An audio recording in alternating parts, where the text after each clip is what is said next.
Continuamos el estudio de la lección número 11, apresado y juzgado. Texto para memorizar. Decía: Abba, Padre, todas las cosas son posibles para ti. Aparta de mí esta copa, sin embargo, no la que yo quiero, sino lo que tú quieras. Marcos 14:36. Divino Maestro, te damos las gracias porque tú eres bueno. Te invitamos a que nos enseñes tu palabra y que nos gocemos en ella más que cualquier otra cosa. Oración que te presentamos en el nombre de Jesús. Amén. Para hoy lunes, la última cena.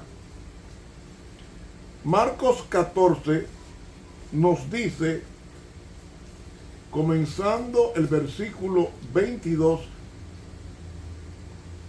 y estando ellos comiendo, tomó Jesús pan y bendiciendo, partió y les dio y dijo: tomad, esto es mi cuerpo. Y tomando el vaso, habiendo dado gracias, les dio y bebieron de él todos. Y les dice: esta es mi sangre del nuevo pacto, que por muchos es derramada. De cierto os digo que no beberé más del fruto de la vid hasta aquel día cuando lo beberé nuevo en el reino de Dios.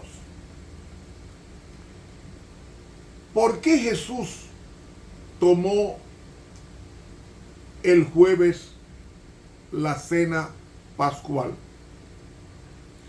Es consabido que la fiesta de la Pascua se celebraba separando el cordero el día 10. Tenía que ser un animal sin defecto, porque representaba a Cristo, una persona perfecta. Así que el día 10 se separaba el animal y el día 14 el padre de familia mataba el animal para la familia no mayor de 14 personas. Ese padre de familia mataba el cordero, pero en los días de Jesús era el sumo sacerdote quien mataba el cordero. Entonces el 14 en la tarde, ese cordero muerto se ponía a asar completo y no se podía quebrar el animal, los huesos, porque era un símbolo de Cristo, que en su crucifixión sus huesos no serían quebrados, tal como lo dice la Biblia, que los huesos de Jesús no fueron quebrados en la cruz del Calvario. Ese acontecimiento, la Pascua, celebraba la liberación de los hijos de Israel de la esclavitud egipcia. Por eso, cuando la primera vez se celebró la Pascua en Egipto, la sangre del animal era rociada sobre los dinteles de la puerta, prefigurando la muerte o la sangre expiatoria de Cristo, y también representaba la continua dependencia del hombre a los méritos de esa sangre. Así que Cristo cenó en la noche la Pascua con sus discípulos justo antes de su crucifixión. Ahora, hay un detalle: no había cordero. ¿Por qué no había cordero en la Pascua de Cristo este jueves en la noche? Jueves 14, que para el judío era jueves 15, por la puesta del sol. Pues Cristo era el Cordero de Dios que quita el pecado del mundo, que menciona Juan 1:29, Juan el Bautista, primo de Jesús. Así que Cristo tenía que celebrar esa Pascua, esa cena,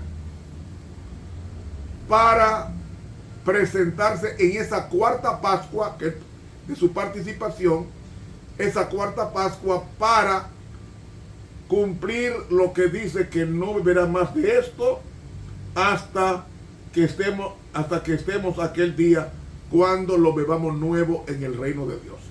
¿Cómo era que se celebraba la Pascua en los días de Cristo?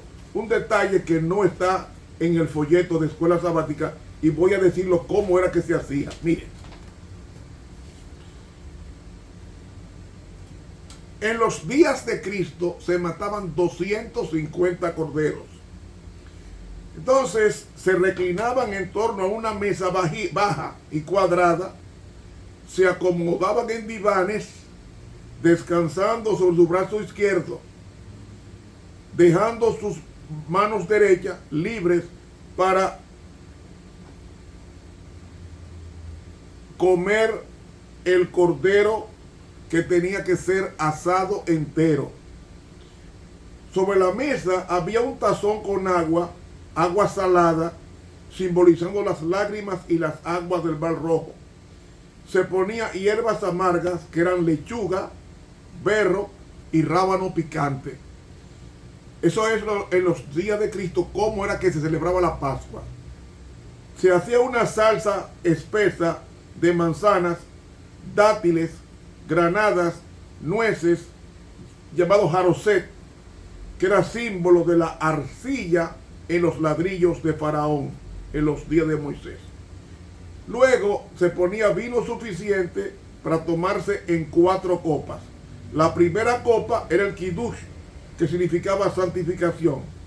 Jesús ora al tomar la copa y luego todos beben de ella. Después Jesús se lava las manos 3 veces en forma ritual. Moja en agua salada un ramito de perejil y lo hace circular sobre la mesa, simbolizando el hisopo, aplicando la sangre de Egipto. Se tomaban 3 panes sin levadura sobre la mesa y Jesús toma el central y lo parte.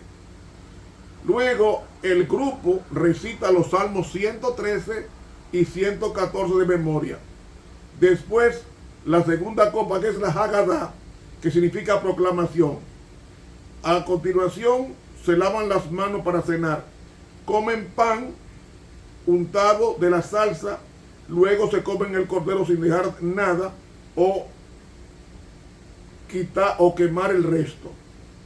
Luego lavan las manos por tercera vez y la tercera copa de la redención. La Pascua concluye con los salmos 115 hasta el 118, que es el Halel. Entonces beben la cuarta copa, la final, y después cantan el gran Halel, que es el salmo 136. Se hacen 2 cortas plegarias y termina el servicio. Ahora, ¿qué sucede? Así era que se celebraba la Pascua en los días de Cristo. Pero como no había cordero,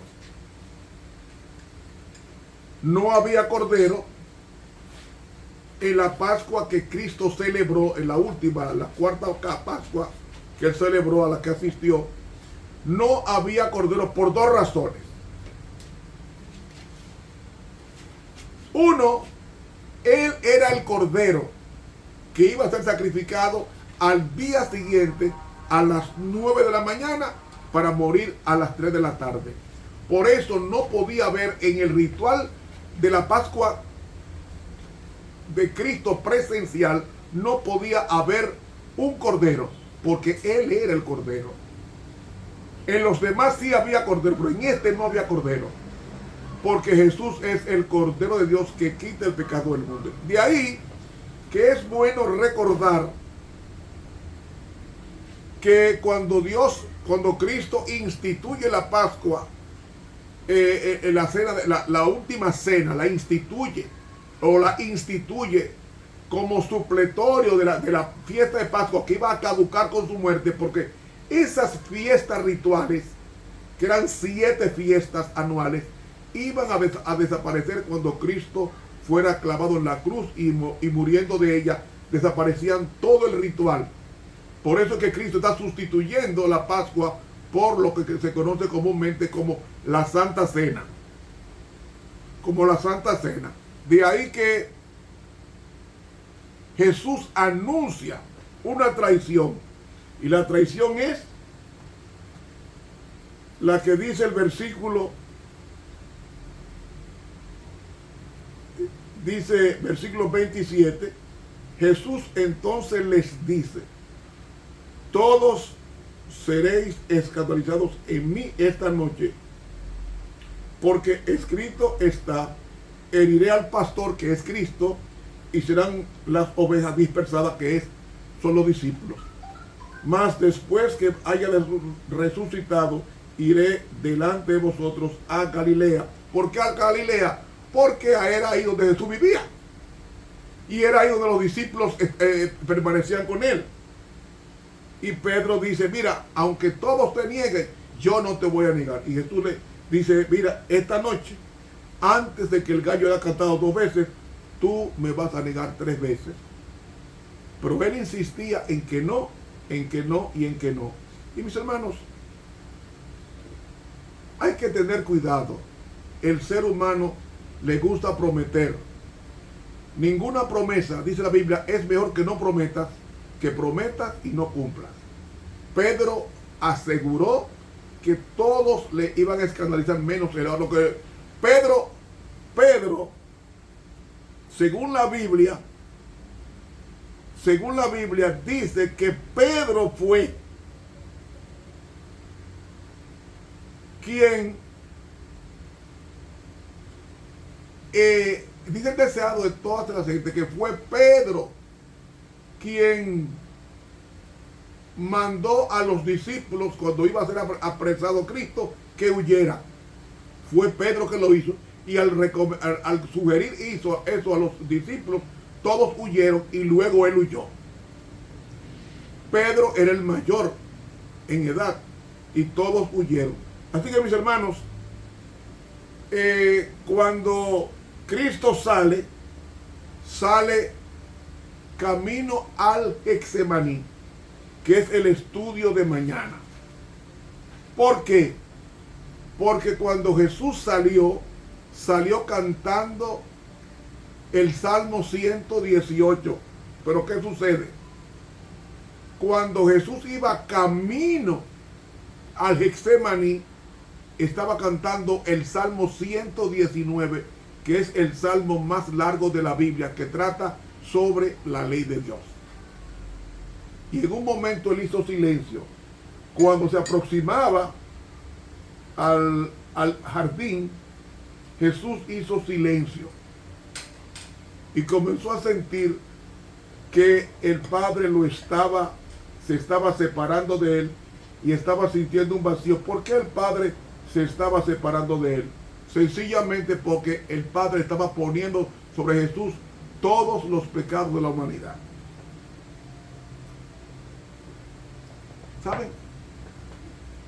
Y si hay una cosa que pesa, es el pecado. Y Jesús sintió sofocación, sintió debilidad, y él toma a los discípulos, y los discípulos van con él al Getsemaní, deja una parte delante, se va con 3, Pedro, Santiago y Jacobo, al Getsemaní, donde está orando, y luego camina, da unos pasos y cae a hablar con Dios, que es el estudio de mañana.